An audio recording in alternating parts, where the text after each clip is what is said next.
अगर काम के आधार पर अगर चुनाव होगा तो कांग्रेस सरकार रिपीट होगी, ये विश्वास था, मेरा अनुभव था। और अगर धर्म के आधार पर हुआ तो हमारी सरकार रिपीट नहीं। इस खबर को भी उन्होंने फैलाया है कि गहलोत और वसुंधरा जी मिलकर सरकार नहीं, आपकी कभी तो कहीं ना कहीं संभावना बन सकती है। कभी तस्वीर आपकी जब साथ में वायरल होती है, जब निकलती है, तो कहते हैं कि ये तो एक ही है दोनों। जब मुख्यमंत्री अशोक गहलोत साहब को जब जरूरत पड़ती है तो वसुंधरा जी उनकी सहायता करती है, वसुंधरा जी को जरूरत पड़ती है गहलोत साहब आगे आते हैं। क्या इसमें कितनी सच्चाई है? क्या क्लोज रिलेशन है आपका इसके पीछे? देखिए, सच्चाई का क्या बताएं, जब हमारी सरकार जा रही थी उस वक्त हमारे राजस्थान में परंपरा रही थी। वसुंधरा जी ने बोला राजस्थान में ऐसी परंपरा नहीं है कि जो बनी हुई चुनी हुई सरकार है उसको तोड़ा जाए। उसी को देखकर उन्होंने मदद की, जिसकी वजह से सरकार बची। बीजेपी में क्या हो रहा है फिर? वो जनता देख रही है किसका नेतृत्व है कमजोर है और किसका मजबूत है। प्रधानमंत्री जी हमेशा जो नेतृत्व की बात करते हैं, कांग्रेस पार्टी का नेतृत्व हमेशा कमजोर बनाते हैं, बताते आए हैं। सिर्फ एक परिवार पे वो अपनी प्रतिक्रियाएं थोपते रहते हैं। लेकिन आज का टाइम आप देख रहे हो, चुनाव जीते हुए 7-8 दिन हो गए लगभग, लेकिन ना तो मोदी जी, ना नड्डा जी और ना गृह मंत्री जी अब मुझे कार्यवाहक के रूप में बना रखा है। जो घटनाएं हो रही हैं वो बीजेपी अब मेरे ऊपर थोप रही है। इसमें मेरी क्या गलती है बताओ? मैंने इस्तीफा दे दिया है, राज्यपाल ने मेरे को कार्यवाहक बना रखा है, लेकिन जो भी घटनाएं हुई है उसका जिम्मेदार मेरे को बनाया जाए। आपके और पायलट साहब के बीच में हमेशा खींचातान रहती है, क्या कारण मानते हैं? गलत जो एक छोटी सी गलती हुई थी उनसे, उस गलती ने हमें काफी आहत किया, जिसकी वजह से ऐसे लगा पार्टी को उन पर भरोसा नहीं रहा। लेकिन आप जैसे देख सकते हैं विधानसभा के चुनाव हैं, उनमें मोदी जी ने 3 दर्जन रैलियां की हैं, तो आप देख सकते हैं कितना प्रेशर था उनके ऊपर। नमस्कार साथियों, मैं महेंद्र फोगाट और आप देख रहे हैं न्यूज 24 सिक्योरिटी। आज हमारे साथ जूनियर गहलोत के नाम से मशहूर मिमिक्री आर्टिस्ट मनीष जी जाएंगे हमारे साथ हैं। तो आज इनसे बातचीत करेंगे क्योंकि अभी जिस तरीके से सरकार में उलटफेर हुई, आज विधायक दल की बैठक है और उसमें भी बड़ा निर्णय होगा बीजेपी के लिए, क्योंकि बीजेपी अभी ये तय नहीं कर पा रही है कि सीएम का फेस आखिर किसको बनाया जाए। लेकिन क्या कांग्रेस की सरकार में अगर रिपीट होती तो क्या कुछ फायदे होते, क्या कुछ नुकसान होते, उन सब मुद्दों पे बातचीत करेंगे। आज हमारे साथ जूनियर अशोक जी गहलोत। तो सबसे पहले आपका बहुत बहुत स्वागत है हमारे। धन्यवाद। 4.5 साल का शासनकाल रहा और यहाँ पे राजस्थान में एक अल्टरनेट चलता है कि एक बार बीजेपी एक बार कांग्रेस। क्या इस बार सरकार इस वजह से बदली या फिर आपकी जो राहत कैंप आपने काफी कोशिश करी? लास्ट टाइम में तो आपका कहते हैं कि बहुत ही अच्छा माहौल बन गया था, लेकिन बीजेपी ने बाद में चुनाव के अंदर एकदम से पूरा उलटफेर कर दिया। क्या रीजन मानते हैं इसके पीछे? देखिए, रीजन मैं आपको बता देता हूँ। जब से हमने महंगाई राहत कैंप चलाई, जनता की इतनी महंगाई को देखते हुए इन सभी चीज़ों को हमने ध्यान में रखा कि कैसे भी करके जनता को फायदा होना चाहिए। तो उन्हीं को देखते हुए हमने जो महंगाई से थोड़ी बचत हो जनता में, इसलिए हमने महंगाई राहत कैंप लगाई। तो उसमें हमने बहुत सी योजनाएं लागू की, जिससे कि गरीब से और अमीर को सभी को फायदा होगा। सबसे पहले तो हमारा जो रहा वो चिरंजीवी बीमा योजना वाला रहा। उसमें क्या है, देखो गरीब से गरीब आदमी इलाज नहीं करा पाता है। अब जैसे बीजेपी का आया है सरकार, उसके बाद बीजेपी सरकार आने के बाद में लोगों ने कयास लगाना शुरू कर दिया चिरंजीवी योजना बंद हो जाएगी। नहीं नहीं नहीं नहीं, ऐसा कुछ नहीं होगा। मैंने मोदी जी से रिक्वेस्ट की थी कि सरकार, हमने कोशिश की, हमें ऐसा लगा कि हम रिपीट कर सकते हैं। नहीं तो आप देख सकते हैं 30 साल हो गए कम से कम ये परंपरा रही है, हर 5 सालों में सरकार को रिपीट नहीं होने दिया है। इस बार हमने भरपूर कोशिश की, हमारी योजनाओं के माध्यम से हमने बहुत प्रयास किए कि कैसे भी करके जनता को इस महंगाई से राहत दें और फिर से कांग्रेस सरकार को लाएं। तो क्या रीजन मानते हैं, क्या आपके जो महंगाई राहत काम कैंप है जनता को पसंद नहीं आई? क्या बात हुई? नहीं नहीं, ऐसा कुछ नहीं है, जनता को पसंद आए। मैंने पहले ही बोल दिया था कि अगर काम के आधार पर अगर चुनाव होगा तो कांग्रेस सरकार रिपीट होगी, ये विश्वास था, मेरा अनुभव था। और अगर धर्म के आधार पे हुआ तो हमारी सरकार रिपीट नहीं होगी। तो आपको लगता है इस बार जो चुनाव हुए हैं वो धर्म के आधार पे हुए हैं, काम के आधार पे आपको वोट नहीं दिया? जी जी, काम बहुत किया है जनता के लिए और काफी हद तक लगा भी था कि सरकार रिपीट हो रही है। बीजेपी वालों को भी लगा कि सरकार रिपीट होगी। लेकिन आप जैसे देख सकते हैं विधानसभा के चुनाव हैं, उनमें मोदी जी ने 3 दर्जन रैलियां की हैं, तो आप देख सकते हैं कितना प्रेशर था उनके ऊपर, कितना जोर लगाए। सभी आ गए, अध्यक्ष आ गई, गृह मंत्री आ गई, कुछ प्रधानमंत्री जी आ गई राजस्थान में अपनी सरकार लाने के लिए। तो कहीं ना कहीं उन्होंने धर्म का इशारा लिया है। ऐसे कई मुद्दे थे जिनको पहले क्लोज कर दिया था, चुनाव के टाइम उनको उठाया गया। तो अगर मैं बात करूं, आपने जिलों का बड़ा पिटारा खोल दिया है गहलोत साहब, जी। इतने सारे, तो इनका इम्प्लीमेंटेशन आपको पता था कि सरकार अगर रिपीट नहीं होगी तो फिर बाद में बीजेपी के लिए बड़ी मुश्किलें हो जाएंगी? जी, कैसे जी। इम्प्लीमेंटेशन होगा? आपको क्या लगता है अब कितने % तक हो जाएगा? काफ़ी सालों से जिलों की मांगे हो रही थी। जैसे नीमका थाना रहा, काफ़ी सालों से प्रयास करते रहे वहाँ के विधायक। तो अभी मुझे लगा कि अब कर देना चाहिए, तो मैंने उनकी बातों को ध्यान में रख के नए जिलों की घोषणा की, और कहीं ना कहीं मैंने उनमें कार्यवाही भी चालू कर दी। सभी पदों पे जो होते हैं लोग संचालक, कह रहे हैं ये हो नहीं पाएगा, इतने जिले बनना पॉसिबल ही नहीं है। कैसे नहीं हुआ पॉसिबल? नहीं हुआ क्या पॉसिबल? अगर गहलोत सरकार यहाँ रिपीट होती तो कितनी जल्दी हो जाता। और अब आपको क्या उम्मीदें हैं बीजेपी की सरकार से? उम्मीदें तो देखो जनता को है, सभी से, सरकारों से रहती है उम्मीदें कि जनता का काम होना चाहिए। मेरी जो मान्यता है, काम होना चाहिए सरकार से, कोई भी हो, फायदा निम्न वर्ग से लेकर उच्च वर्ग तक होना चाहिए। हर आदमी को फायदा मिलना चाहिए। उनमें सरकार को ऐसे नहीं सोचना चाहिए, काम नहीं करना चाहिए। केवल धर्म के आधार पे हर बार नहीं जीता जाता चुनाव। तो आपके और पायलट साहब के बीच में हमेशा खींचातान रहती है, क्या कारण मानते हैं गहलोत साहब? आग एक मतलब एज ह्यूमन होने के नाते में, एक दोस्त होने के नाते आप मुझे बताना चाहेंगे कि ये खींचातान किस चीज को लेकर है? क्या सिर्फ सीट को लेकर है या फिर अदर चीजों भी होती है? कि आपको लगता है अभी पायलट साहब इतने एबल नहीं है? नहीं नहीं नहीं, ऐसा कुछ नहीं है। हाला कमान तय करती है, वहाँ से जो तय होता है वही होता है। मेरा प्रयास रहा था, मैंने भी बहुत प्रयास किया, लेकिन उस वक्त जो एक छोटी सी गलती हुई थी उनसे, उस गलती ने हमें काफ़ी आहत किया, जिसकी वजह से ऐसा लगा पार्टी को उन पर भरोसा नहीं रहा। अगर वो गलती शायद नहीं करते तो आज वो मतलब चेहरा होते आज कांग्रेस सरकार का।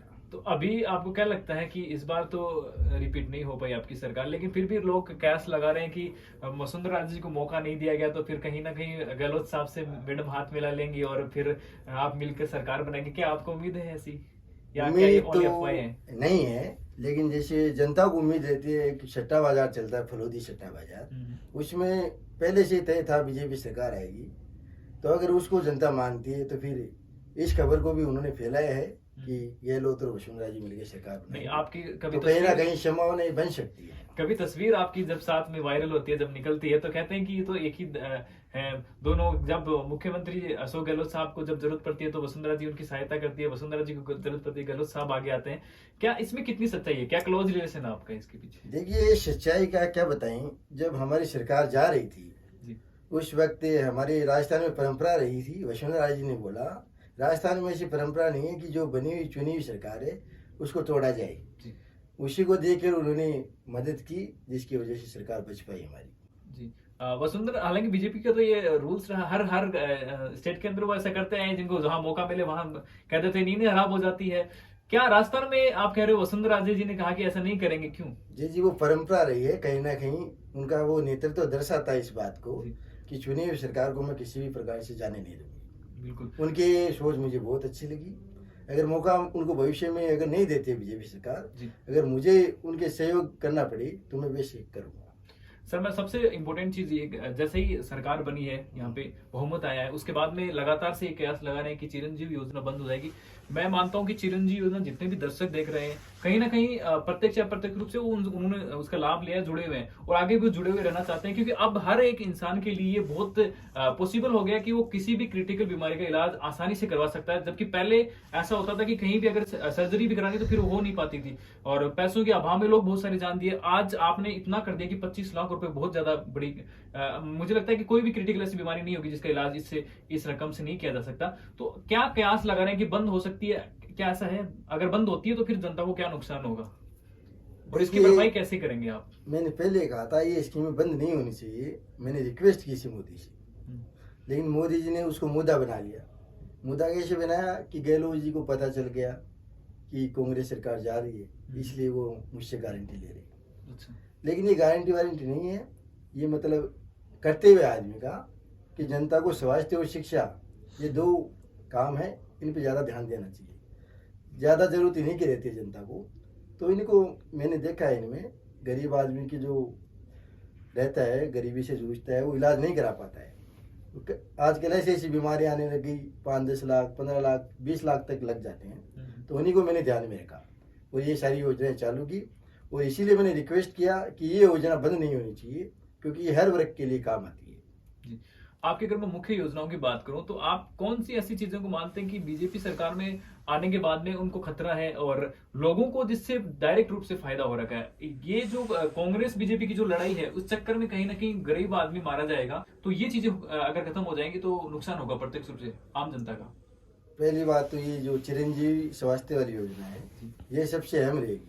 अगर इसमें कोई फेरबदल करते हैं या जो लिमिट है वो कम करते हैं तो ये कहीं ना कहीं गरीब जनता के लिए नुकसान होगा। उसके बाद मैंने जो ओपीएस कानून बनाया था उस पे बीजेपी बिल्कुल भी नाराज है, वो नहीं कर पाएगी। तो भाजपा कहती है कि ये पेंशन बंद होनी चाहिए। जो आदमी बंद करने की सोचता है वो चालू करने की कैसे सोचेगा? पहली बात तो ये। सेनाओं में देख लो क्या हुआ है। इस बार लास्ट में क्या हुआ ऐसा कि आप सिर्फ इतनी कम सीटों पे सिमट के रह गए? क्या मानते हैं? कारण कुछ तो पार्टी में थोड़ा था जो सामने नहीं आ पाया, लेकिन वो पार्टी में हुआ आप है। गड़बड़ थी मानते जी, हैं? जी। उसको मैं मानूंगा ही, मतलब थोड़ी गलती हो सकती है, हमेशा भी हो गई हो, लेकिन कहीं ना कहीं कमी रही है। लोगों में हम काम के आधार पे जो किया था वोटों का, वो कहीं ना कहीं रहा है, लेकिन जो धर्म कार्ड चला है जनता सपोर्ट करती है। गहलोत साहब आप क्यों नहीं चलाते धर्म कार्ड?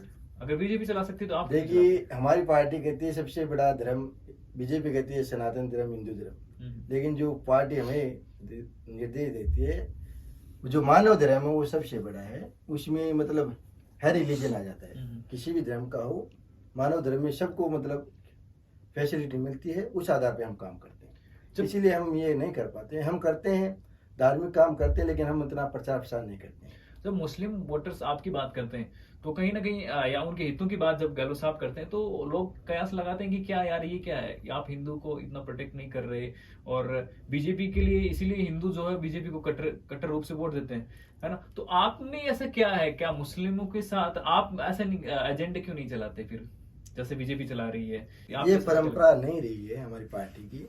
हम धर्म के आधार पर लड़ते हैं नहीं चुनाव, काम के आधार पर लड़ते हैं, तो उसके आधार पे हम चुनाव लड़ते हैं। अब आप देखिए, बीजेपी हमारे छोटे से गलती को भी मुद्दा बना लेती है। उदयपुर में जो कांड हुआ उसमें हमारी जो पुलिस थी, राजस्थान पुलिस, उसने आरोपियों को 2 दिन में पकड़ के सौंप दिया एनआई को। अब वो जांच चल रही थी, कितने दिन तक बंद रही वो, लेकिन जैसे चुनाव है उसको मुद्दा बना लिया। तो छोटी छोटी गलतियां उनको मुद्दा बना के चलते हैं, तो उनसे देश का कोई प्रॉफिट नहीं। आपको आपका कहना ये कि जो ब्यूरोक्रेट्स का जो गलतियां हैं वो आप पे थोप दी जाती है। जी। मैं आरपीएससी के पेपर को लेकर यहाँ पे इस रिलेटेड है उससे, क्योंकि पेपर जब लीक हुआ तो कहा कि कांग्रेस सरकार का यहाँ पे अपने पीसीसी अध्यक्ष गोविंद सिंह डोटासरा पे भी उस टाइम पे शिक्षा मंत्री था, तो बड़ा यहाँ पे एलिगेशन लगे, लोगों ने आरोप लगाए कि ये तो इन्होंने कराया, लीक कराया। तो इसका क्या प्रत्यक्ष रूप से आप लोगों से संबंध होता है या फिर ये ब्यूरोक्रेट्स की गलती होती है, उसको आप सुधारते हो? इसमें हम कुछ नहीं कर सकते। पूरे राजस्थान में जो एग्जाम होते हैं उनमें जो जिम्मेदारियां दी जाती है, हर आदमी की हम निगरानी रख सकते हैं, लेकिन ये जैसे भी हुआ मैं इस चीज को गलत मानता हूँ। लेकिन बीजेपी अपने जो, लेकिन गहलोत साहब, जनता तो ये जानती है ना कि अगर आरपीएससी में भी अगर गड़बड़ी हुई है तो उसका मतलब है गहलोत मुख्यमंत्री ने, अगर इसके लिए रिस्पॉन्सिबल मुख्यमंत्री साहब है। उसके लिए मैंने बोला अगर कहीं गलती है तो जांच बिठाओ, जांच करवाओ, उसमें गलती मिलती है तो सजा मिलेगी। कि कांग्रेस की सरकार के अंदर पेपर लीक हुए? देखो, हर सरकार में पेपर लीक होते हैं, लेकिन जो राजस्थान सरकार की जो कार्यकाल में पेपर लीक हुआ उसकी सजा पूरे हिंदुस्तान में कर दी। आप देख सकते हैं गुजरात में पेपर लीक कितने में आपको जानकारी होगी, लेकिन उसका कभी सुना है क्या आपने? मोदी जी ने कभी किया है क्या बखान? लेकिन उनको जहाँ चुनाव जीतना होता है वहाँ सब सारी बातें वो एक मुद्दा बना लेते हैं। हर स्टेट में होते हैं लेकिन दिखाते नहीं है। गहलोत साहब, क्या लगता है बीजेपी अभी यहाँ से बहुमत से चुनाव जीत गई है, बावजूद उसके 8 दिन आज हो चुके हैं और विधायक दल की लगातार बैठकें हो रही हैं, सीएम फेस को क्लियर नहीं कर पा रहे, क्या बात है? क्या बीजेपी में आपसी फूट है? ये अक्सर एलिगेशन तो आप पे लगाए जाते हैं, कांग्रेस के अंदर आपसी फूट है, आपसी असमंजस की स्थितियां रहती हैं, यहाँ बीजेपी में क्या हो रहा है? फिर वो जनता देख रही है किसका नेतृत्व कमजोर है और किसका मजबूत है। प्रधानमंत्री जी हमेशा जो नेतृत्व की बात करते हैं, कांग्रेस पार्टी का नेतृत्व हमेशा कमजोर बनाते हैं, बताते आए हैं। सिर्फ एक परिवार पे वो अपनी प्रतिक्रियाएं थोपते रहते हैं। लेकिन आज का टाइम आप देख रहे हो, चुनाव जीते हुए 7-8 दिन हो गए लगभग, लेकिन ना तो मोदी जी, ना नड्डा जी और ना गृह मंत्री जी सीएम का चेहरा तक फेस नहीं कर पा रहे। आप किस क्या नेतृत्व कमजोर मानोगे, ये आप हमें बताइए। जी, तो क्या लगता है बीजेपी में आपसी फूट है ये, क्या किस चीज का नतीजा है कि आप इतने दिन तक आप सीएम फेस क्लियर नहीं कर पा रहे हो, विधायक दल की आप बैठकों पे बैठ के बुला रहे हो, आप कमेटी बना रहे हो, और ये सिर्फ राजस्थान की बात नहीं है, अदर स्टेट में भी यही हाल है। यही तो बोल रहा हूँ ना, अगर पहले से जो क्लियर नहीं होता ना, उसमें कहीं ना कहीं मुन्नम बन जाते हैं। अगर पहले से सीएम चेहरा क्लियर होता है ना, तो इतनी दिक्कतें और परेशानी नहीं आती है। इन परेशानियों का सामना जनता भी कर रही है। अब मुझे एक कार्यवाहक के रूप में बना रखा है, जो घटनाएं हो रही हैं वो बीजेपी अब मेरे ऊपर थोप रही है। इसमें मेरी क्या गलती है बताओ?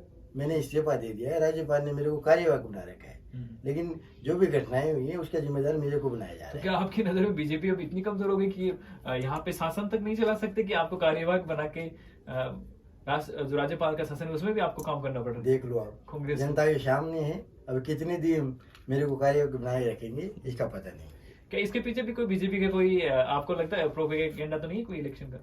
नहीं, ये किसी ना किसी भी प्रकार से अपनी सरकार को बचाना चाह रहे हैं और ऐसा चेहरा लेके आएंगे जिसकी वजह से राजस्थान में सरकार बनी रहेगी और ये 5 साल काम कर सके। अब क्या लगता है वसुंधरा जी को लेकर क्या कहेंगे? मेरे को कन्फर्म है वसुंधरा जी बनेगी। अगर वसुंधरा जी नहीं बनेगी तो फिर हम दोनों मिलकर सरकार बनाएंगे।